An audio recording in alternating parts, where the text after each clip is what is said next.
we were having coffee a couple weeks ago, and you used a phrase that I'm not sure I'd ever heard before.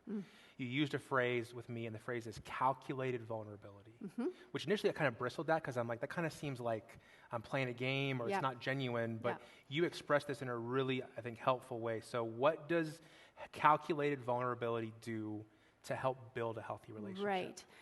Well, let me paint a picture I think we can all relate to. If we've had any experience on social media, this would speak to like the wrong context. Some of us risk and test being known by posting something and hoping like you'll be seen, known, understood.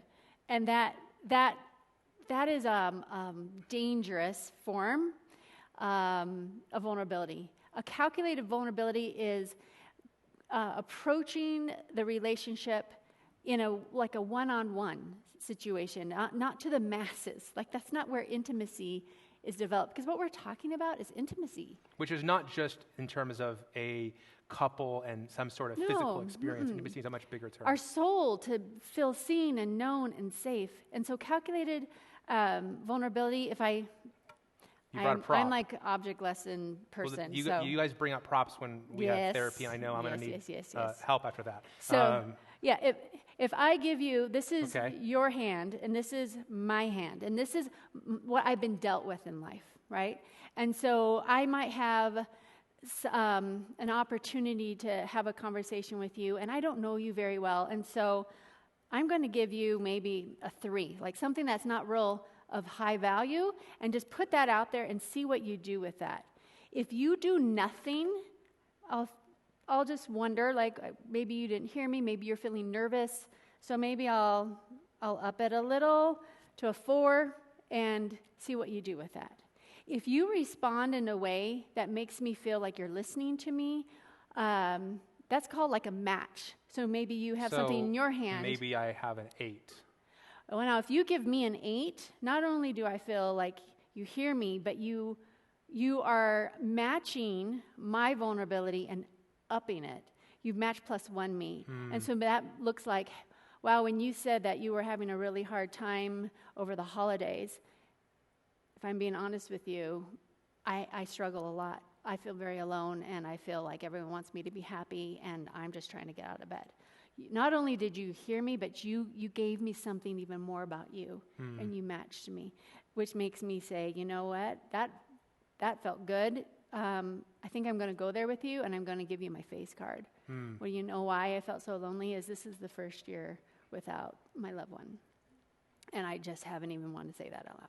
So you can see how you match, and you look for the match +1, and if I share something big like that with you, and your response is something like, well, aren't you over that by now? We've all been told really rough things. I'm not going to give you any more of my cards. The other thing that happens sometimes is, if this is my hand, I'm so excited to get to know you. I think we're going to be best friends. Here's my whole life story in the first 5 minutes. Has anyone experienced that?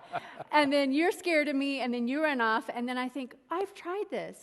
No one is ever there for me.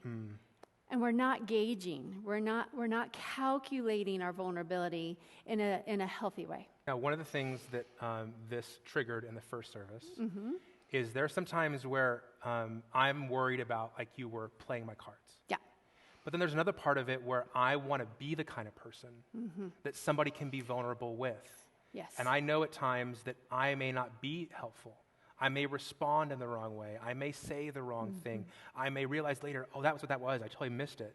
How can I be the kind of person that somebody's comfortable playing their card in front of and responding well? How do I steward that moment? That's a great question, because the other side of vulnerability is not that just you're looking for a safe person, but you got to be a safe person for someone else.